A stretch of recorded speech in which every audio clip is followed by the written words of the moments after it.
Hey, it's Drybear. And the Venator's time has finally come. We have some updates to some launcher ammo as well, and a patch for Arc Raiders, as well as some other information too. So let's dive into the changes that have already gone live for the game just today. So we'll start with arguably the biggest change in the patch today, which is the nerf to the Venator, the rare or blue rarity pistol that is pretty much the de facto PvP weapon that we've seen. It's got a good amount of burst damage, nice control, and everything in between. And it kind of needed to happen because it got to the point where a lot of people, if you were facing someone with equal skill, they had a Venator and you had almost any other weapon, your likelihood of losing that fight was not, was higher than 50-50 just because the Venator was so overperforming. So the response from the devs here is the fully upgraded Venator has been overperforming recently. And again, you can get a blueprint for this, which is awesome. Capable of outgunning full squads using close range weapons. Part of this is the double fire that it has that gives us a high burst damage option. So they're being very cautious with this change. It's not like it's like a massive DPS decrease, but I think what they're trying to do is they're trying to reduce its burst potential in that way. So what they're doing here is they're retuning the fire rate gained from upgrades, which actually went up to 60% fire rate at the maximum upgrade, which is pretty crazy. But they say we're still keeping its damage and accuracy intact, and this should encourage players to take more time with their shots rather than mag dumping. I think they still will mag dump regardless. We still have like the hot swapping between shotguns, like that's still a thing in the game right now, but that's kind of a big point of contention for people too. The community also rightfully pointed out that the weight of the Venator was inconsistent. This was massive, by the way. Like a lot of weapons range from like 4 to 8 weight in game, and the Venator was 2. And especially if you had the perk that cut that in half, from the green tree, you would actually end up resulting in a very lightweight weapon. And some people would just run 2 Venators and they would just swap when they run out instead of reloading in general. So the reduction here is reduced fire rate gained from 60 at the top end to 40% for the final upgrade. So 22 down to 13, 44 down to 26, and then 60 down to 40%. A pretty sizable decrease in the amount of fire rate that it gained from max rank. Now, obviously, if you're facing against someone that, had a Venator 1, you won't see a difference here, but this prevents the people that have the Venator for maximum mods, like actual attachments onto the weapon with perfect aim, and they would just blast people into the dirt as soon as they saw them. And then the weight change, I think, is a good one as well. I mean, heck, even jumping a game, you could say like guns like the Beretta is 4, this is 6, 5 for the Anvil, which isn't much bigger than the Venator, right? The Torrente's 12, 10 on the Renegade, the Volcano's 8, 9 on the Jupiter. It was super weird to have a 2-weight weapon in the first place. Next up is the newly added Deadline, which has been making waves, and I honestly, personally hope that they end up putting in more items like this one in the game, because this one had such a huge impact on how we play, being able to place this on arc and blow up large arc, setting up traps for players. I've seen double kills and in some cases triple kills with a well-placed Deadline or 2 in the right spot. So super, super powerful, but they are making some adjustments to it. Firstly, they almost doubled the buy value. So it went from 8,100 from the vendor to 15,000 coins. But with that, they also increased the sell value if you ever want to sell a Deadline. I personally can't see myself ever wanting to sell a Deadline. If I had a whole bunch of them, I would just bring them all into a run and use them rather than selling them, just because coins are so easy to get now, but increasing that sell price is nice. They also upped the cost of crafting as well. It used to be 2 explosive compounds and 1 synthesized fuel. Now it's 3 explosive compounds and 2 arc circuitry. Personally, I feel like the arc circuitry is actually, at first, I covet these just because of shields, crafting shields, repairing shields, things like that. But in general, I feel like, if you really wanted to farm arc circuitry, there's so many ways to do it now that you can get it. I almost feel like the synthesized fuel in some cases could be worse, depending on what routes you're running and if you're doing night raids versus fighting arcs and fighting players and stuff like that. But 1 extra explosive compound is definitely very noticeable. And they also reduced the trader stock from 3 to 1. I think 3 was way over the line for how powerful this attachment is, which means if you had any amount of coins to use, you would just go ahead and grab all 3 of them every time the store reset, and then you'd have these for whatever your evil-doing purposes were. They also reduced the sell price on the power cell. Now, realistically, I don't see people actually selling these, just because you use them so much for like shield rechargers and things like that. Any of these like heavy cannibalized materials that end up getting used heavily for every single raid that you go topside, shields, healing items, ammo, things like that. I feel like a lot of times those really shouldn't be sold unless you're just so overstocked on your stash that you just can't be bothered. But I think they were just kind of targeting the hyper farm that people were getting and able to, you know, farm large amounts of arc and get lots of these and then sell for large amounts. I don't think it was that crazy, but they're bringing down the price here on the sell value just to prevent that kind of loop of being able to farm arcs and make large amounts of coin, which you still can. It's just going to be a little bit less. Next, a noticeable change, and this is pretty much just targeting the hull cracker in general. So launcher ammo changes here. So the buy value launcher ammo has changed. It used to be 10 launcher ammo for a single purchase for 6,000 coins. Now it's 6 launcher ammo for 4,500, which is actually a nerf on both ends. It is already less being purchased in a single go, so you're getting 4 less of that ammo for every time that you purchase, but it's also less cost effective too. So before, you know, 10 launcher ammo for 6,000 coins, that's 600 coins per ammo. For 6 launcher ammo for 4,500, that would be like 750 or so. So it is less cost effective and you get less of it at the same time. So again, they're just kind of targeting that hull cracker deadline playstyle of just hunting arcs. It did increase the sell value. I don't really sell launcher ammo all that much. Again, I'd rather just use it rather than selling it in general, but they did change the crafting as well. It used to be 6 launcher ammo plus 6 launcher ammo you get for 4 metal parts, 1 explosive compound, and now they're moving to crude explosives and 1 arc motion core. The motion cores are a little more awkward to get than some of the circuitries or the cells, but it is still very achievable, and so they're just trying to like mix this up a little bit and kind of balance that out. And they also added launcher ammo without needing a blueprint at the workbench, which is a nice change. They also made a change to explosive damage, and part of this was just coming from launchers and explosives and things like that, and then using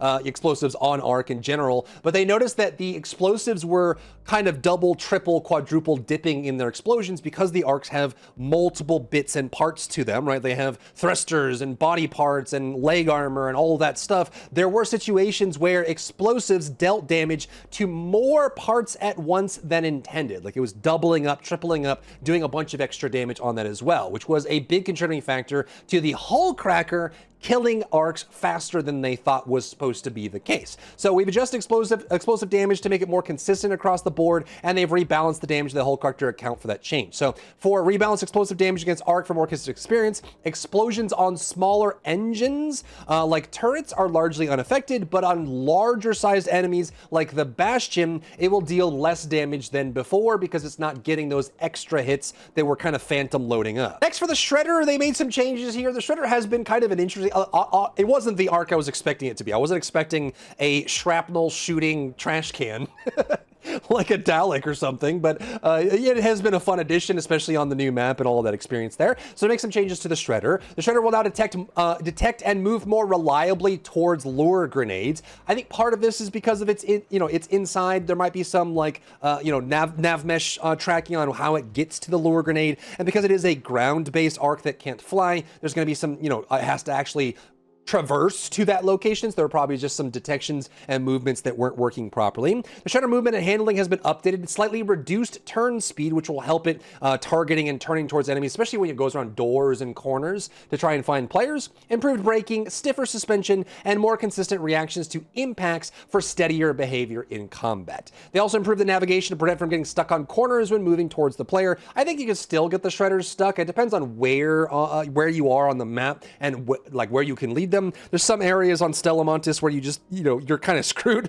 I've had like 3 Shredders show up in one room, and it's just like me and the Shredders by myself. Not much you can do about that, but there are still some places you can get stuck and put down the Shredders, with relative ease. Next, a small change that I think is a great change is they adjusted the attenuation for the explosion effects. And this one was actually, they made a talent out of it. It's in the talent tree. You can reduce the effects of explosions and the tinnitus that you get from shell shock in general, but it does feel like the explosion and the tinnitus and the sound effects were just a little bit too much, right? Like if someone threw an impact grenade or like a showstopper or something near you, like in a lot of cases, they could run up on you without you being able to hear a dang thing because it's so aggressive and how much it dampens that sound in the mix and prevents you from hearing. So they reduced that attenuation for the explosion, tinnitus, and concussion effects to improve clarity. I guess I could go impact myself, but I haven't been hit by a grenade made in the last few hours, so I'm not sure like how much better it is, but it was something that I'm glad to see them addressing. Next, they changed it so barricades can only be placed overlapping your character. They should have done this already. I mean, deploying collision in a networked environment,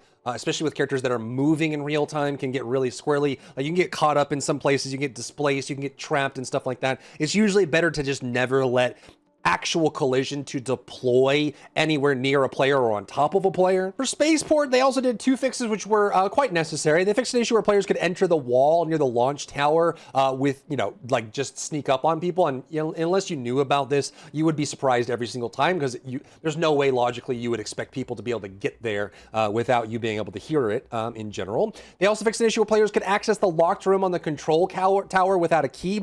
I don't know how you feel about this one, but I think they also need to make it so for any of the keyed rooms that have multiple doors, if one of the doors gets unlocked with a key, I hope and wish that they would do something to make it known to the other doors that the room has already been accessed. There's a couple rooms, especially like in Spaceport. There's one in the Spaceport that has 3 different doors coming at it from different directions. However, I've had it, the first time I had this happen, and I never let it happen again, but I went through one of the doors with a key, only to find out that one of the other doors had already been opened with a key, and the room was completely looted. And so I just wasted my key without knowing it. And it's also one of those rooms where all of the doors you can use to access that keyed room are out of line of sight of each other. And so every time I go open that room with a key, I go and check all 3 doors manually and then open one. Whereas I feel like they could just make it so if one of the doors gets unlocked with a key, just unlock all the doors or something like that. If you don't want people to be able to access from certain angles, you can just use a barricade kit or one of those door stoppers or whatever